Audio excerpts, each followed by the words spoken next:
بسم اللہ الرحمن الرحیم۔ السلام علیکم، میں سمیع ابراہیم ہوں اور آپ ہمارا یوٹیوب اور فیس بک چینل دیکھ رہے ہیں۔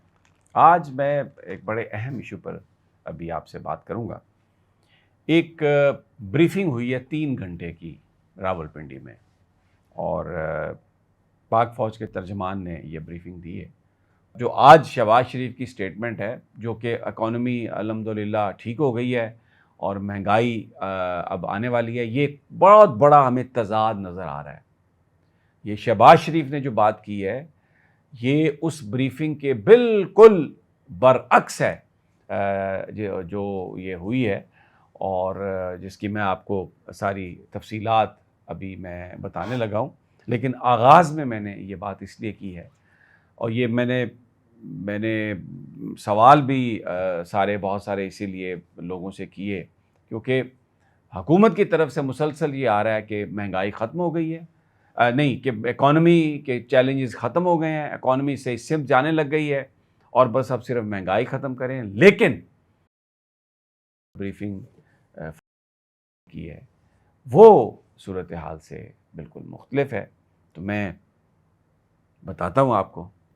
اس میں صحافیوں کو، سلیکٹڈ صحافی تھے، کوئی تقریباً آپ یہ سمجھ لیں کہ کوئی 35 سے 40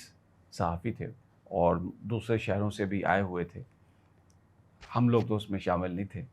خوش قسمتی سے یا بد قسمتی سے، جو بھی آپ اس کو جیسے بھی کریکٹرائز کرنا چاہیں۔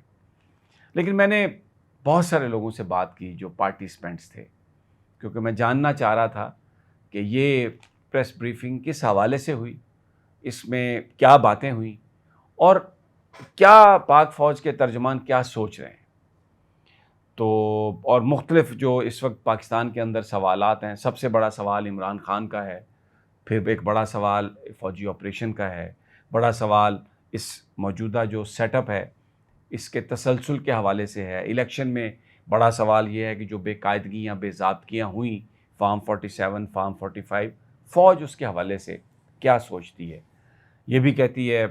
کہ ہم سیاست میں ہم نہیں جائیں گے، تو ترجمان کیا کہتے ہیں، اور جو بھی انہوں نے کہا، کیونکہ میرے پاس وہ فرسٹ ہینڈ انفارمیشن تو نہیں ہے کیونکہ میں وہاں پر موجود نہیں تھا، لیکن جو لوگ موجود تھے ان کی انٹرپریٹیشن کیا ہے، ان صحافیوں کی انٹرپریٹیشن کیا ہے، تو وہ اپنے اپنے انداز میں باتیں کر رہے ہوں گے۔ میں کیونکہ مین سٹریم جیسے کہتے ہیں، میں تو اس کو خیر پپٹ میڈیا کہتا ہوں، میں اس کو واچ نہیں کرتا، اس لیے مجھے پتہ نہیں ہے کہ کہیں یہ چیزیں آئی ہیں یا نہیں آئی، لیکن جو میں نے گفتگو سنی اس میں پتہ یہ چلا کہ یہ تقریباً 3 گھنٹے کی ایک پریس بریفنگ تھی، اور اس کا مقصد جو تھا، جو عزم استحکام، جو ایک آپریشن کے حوالے سے جو اس کو نام دیا گیا، اس کے حوالے سے جو بھی اطلاعات ہیں وہ صحافیوں کو پہنچائی جائیں۔ وہاں پر یہ سوال بھی ہوا کہ عمومی طور پر اس طرح کی جو انفارمیشن ہوتی ہے، پریس کانفرنس، وہ سیاستدانوں کے ہمراہ دی جاتی ہے، یعنی کہ کیا یہ بہتر نہ ہوتا کہ اگر پاک فوج کے ترجمان بیٹھے ہیں تو ساتھ میں کے پی کے اور بلوچستان کے نمائندے بھی ہوتے، وفاق کے وزیر بھی ہوتے، اور پھر اس کے بعد یہ بتایا جاتا، اور یہ اگر آپریشن شروع کرنے سے پہلے بتا دیا جاتا تو کیا یہ زیادہ مناسب نہیں ہوتا۔ تو اس پر انہوں نے یہ کہا کہ میں سیاستدانوں سے ہم لوگ جو ہے وہ تھوڑا دور ہیں، ہم ان سے یہ میں نہیں سمجھتا کہ ہر چیز میں ہم سیاستدانوں کو لے کے آئیں، میں تو اپنا جو ہمارا نقطہ نظر ہے وہ آپ کو بیان کر رہا ہوں۔ تو یہ ایک بڑا مجھے ایک ڈسٹنس نظر آیا کہ یہ کس طرح وہ، یعنی یہ جو سارا سیٹ اپ بنا ہوا ہے، پی ٹی آئی کا اعتراض اس پہ، جے یو آئی کا اعتراض اس پہ، اور دوسری جماعتوں کا اعتراض جو ہے اس پہ کہ یہ جو بھی فارم 47 کی واردات ہوئی ہے، اگر اسٹیبلشمنٹ اس الیکشن کمیشن اور کیئر ٹیکر سیٹ اپ کے ساتھ نہ ہوتی تو یہ واردات نہیں ہو سکتی تھی۔ یہ الزام ہے ان پر، سچ کیا ہے یہ تو تحقیقات کے بعد ہی پتہ چلے گا۔ لیکن آج جو مجھے پتہ چلا پچھلی 2-3 دنوں کی جو میں مختلف لوگوں سے گفتگو کی ہے، کہ انہوں نے کہا کہ میں سیاستدانوں کے ساتھ بیٹھ کر یہ کرنا شاید یہ میرا منصب نہیں ہے، یا میں یہ پسند نہیں کرتا۔ اچھا، پھر اس میں مختلف جو صحافی تھے انہوں نے اپنے آسمہ شیرازی صاحبہ تھیں، مالک صاحب تھے، احتشام الحق صاحب تھے، یہ 2-3 صحافیوں کے میں نے نام لیے ہیں، انہوں نے کیٹیگوریکلی یہ کہا کہ آپ ہمیں یہ بتائیے کہ جو باجوہ اور عمران خان تھے،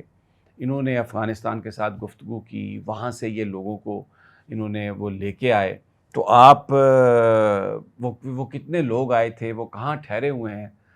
تو اس پر انہوں نے یہ کہا کہ یہ جو ماضی کی باتیں ہیں، جو کچھ ہوا اس پر میں بات نہیں کرنا چاہتا، نہ میں کچھ بتا سکتا ہوں۔ پھر ساتھ انہوں نے یہ کہا کہ آپ لوگ اب سارے یہاں پر بڑے سمجھدار لوگ ہیں، اور کیوں آپ ماضی میں کوئی 2014 میں رہنا چاہتا ہے، کوئی 2028 میں رہنا چاہتا ہے، کوئی اپنی مرضی کے آپ سوال اٹھا لیتے ہیں، کیونکہ عاصمہ شیرازی صاحبہ نے خاص طور پر یہ کہا کہ آپ نام کیوں نہیں لیتے عمران خان کا اور باجوہ کا، تو انہوں نے یہ کہا کہ جس پر یہ انہوں نے کہا کہ آپ ہر کوئی اپنی اپنی مرضی کے سوال نکالتا ہے، اپنی مرضی کے اس کے حقائق ہیں اور اس کے مطابق، تو آپ ماضی کی کیوں بات کرتے ہیں؟ آپ آج کی بات کریں، اس وقت کی صورتحال پاکستان کو جو درپیش مسائل ہیں میں اس پہ بات کر رہا ہوں، اور میں آپ کو یہ بتانا چاہتا ہوں کہ آپ صحافی ہیں، آپ یہ نہ سمجھیں کہ آپ کو کسی نے اطلاع نہیں دی، تو پورا ہم آپ کو اعتماد میں لے رہے ہیں، آپ کو ساری صورتحال سے آگاہ کر رہے ہیں۔ لیکن ایک اور بات جو میں نے پرٹیکولرلی پوچھی، جو سب سے اہم بات اس پریس کانفرنس کی تھی، اس میں فوج کے ترجمان نے یہ کہا کہ ہم نے کسی کے نام پر کراس نہیں لگایا ہوا۔ بات یہ ہوئی تھی، پوچھا یہ گیا تھا کہ کیا مولانا فضل الرحمان جو افغانستان گئے تھے، تو کیا وہ آپ کی اجازت سے گئے تھے؟ تو جس کا جواب مثبت میں ملا کہ ان کو بھیجا گیا تھا، اور وہ ظاہر ہے پاکستان کے لیے جو آدمی بھی انہوں نے کہا وہ گئے، تو اس پر یہ سوال ہوا کہ کیا آپ اب ان کے ساتھ بات نہیں کر سکتے پاکستان کے لیے، ابھی جس وہ بڑے تحفظات کا اظہار کر رہے ہیں؟ تو اس پر یہ کہا بڑا پرٹیکولرلی ترجمان نے کہ بالکل کوئی کسی طرح کا بھی کسی کے نام پر کراس نہیں ہے، جو بھی پاکستان کی خدمت کرنا چاہتا ہے، پاکستان کی ریاست کے ساتھ کھڑا ہے، پاکستان کے مسائل کو حل کرنے کے لیے ریاست کی مدد کرنا چاہتا ہے، تو ہمارے دروازے اس کے لیے کھلے ہیں، ہم نے کسی کے نام پر کراس نہیں لگایا۔ اچھا، اب یہ ایک بہت بڑی سٹیٹمنٹ ہے، اور اس سے پہلے منصور علی خان صاحب نے ایک ویلاگ کیا تھا جس میں انہوں نے یہ کہا کہ مجھے یہ بتایا گیا ہے کہ ادارے کی طرف سے کہ عمران خان کے نام پر تو کراس لگ گیا، لیکن یہ آج اچھا وہ کیونکہ فرسٹ ہینڈ انفارمیشن نہیں تھی، وہ بات منصور علی خان صاحب سے ہوئی تھی، وہ بات کر رہے تھے، تو میں کوئی منصور صاحب کی انٹیگریٹی پہ بات نہیں کرتا، انہوں نے وہی کہا جو انہوں نے دیکھا سنا ہوگا، لیکن یہ کہا ترجمان نے کہ ہم نے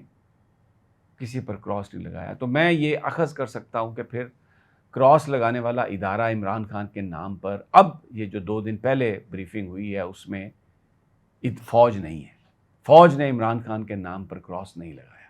اور وہ کسی کے ساتھ بھی بات کرنے کے لیے تیار ہیں۔ اور یہ بھی کہا انہوں نے کہ اس وقت یہ جو آپ بار بار ذکر کر رہے ہیں باجوہ کا، عمران کا، اس وقت پاکستان میں ایک حکومت تھی، افغانستان میں ایک حکومت آئی، اور انہوں نے ان معروضی حالات کے مطابق، ان ترجیحات کے مطابق فیصلے کیے۔ اب پاکستان میں وہ حکومت نہیں ہے، پھر بعد میں پی ڈی ایم کی گورنمنٹ آئی، تو ہر حکومت اپنے فیصلے کرتی ہے، وہ تو آپ ماضی جو ہے اس میں آپ کو رہنے کی جو ہے وہ ضرورت نہیں ہے۔ اور پھر انہوں نے یہ بھی کہا کہ اس وقت حالات پاکستان کے ایسے ہیں کہ اگر 2 دوست ممالک جو ہیں، جو انہوں نے ہمیں پیسے دیے ہوئے ہیں، اگر وہ واپس لے لیں تو ہم کہاں پہ کھڑے ہیں۔ بڑی ایک فیکچول انہوں نے سٹیٹمنٹ دی تھی، یہ دیا انہوں نے کہ میں نے یہ نوٹس بنائے ہوئے ہیں، تو میں اس میں ان سے یہ بھی سوال کیا گیا کہ عمران خان اور مولانا فضل الرحمان کے بغیر، ان کی امداد کے بغیر، سیاسی مدد کے بغیر آپ کے پی اور بلوچستان میں کیسے آپریشن کر سکتے ہیں؟ تو ترجمان نے کہا کہ میں کوئی سیاسی سوال نہیں لینا چاہتا، سیاست ہمارا کام نہیں ہے۔ تو جو ایک چیز نظر آئی، ترجمان نے اپنے آپ کو جو پولیٹیکل سچویشن ہے اس سے ٹوٹلی اپنے آپ کو پرے دور کیا، کھینچا، پیورلی پروفیشنل انداز میں بات کی کسی کے نام پر انہوں نے کہا 3 گھنٹے کی اس بریفنگ میں 9 مئی کا ذکر نہیں آیا، تحریک انصاف کا ذکر نہیں آیا، عمران خان کا اس طرح سے ذکر نہیں آیا کہ ان کے کوئی نام پر کراس لگو۔ صحافیوں نے بار بار سوال کیے، آپ کو پتہ ہے صحافیوں نے اپنی چیزیں بھی کرنی ہوتی ہیں، کچھ ان کی اپنی ایڈیٹوریل لائن ہوتی ہے، اور وہ اس میں اپنے سوالات میں کسی کو بلیم نہیں کرتا، جینوئن ہے وہ، جینوئنلی پروفیشنل سوالات ہیں۔ لیکن یہ میں آپ کو بتاؤں کہ 2-3 چیزیں اس سے بڑی واضح ہو گئی ہیں کہ کراس کسی پر نہیں لگا، اور ترجمان نے سیاست میں آنے سے، سیاست کے حوالے سے بات کرنے سے معذوری کا اظہار کیا، یا یہ کہا کہ وہ نہیں بولیں گے، تو اس کا مطلب یہ ہے کہ سیاسی معاملات پر ڈیفینسو پہ ہیں، وہ پیچھے چلے گئے اور ہر کسی سے بات کرنے کے لیے تیار ہیں، اور جو اکانومی کی صورتحال ہے اس کے بارے میں کھل کر انہوں نے کہا کہ اگر 2 دوست ممالک پیسے واپس لے لیں تو کہاں کھڑا ہے پاکستان اس وقت۔ یہ تھا جناب آج کا ویلاگ۔ اب اجازت دیجیے، اور انشاءاللہ اگلے ویلاگ میں پھر آپ سے ملاقات ہوتی ہے، اللہ نے کے بعد۔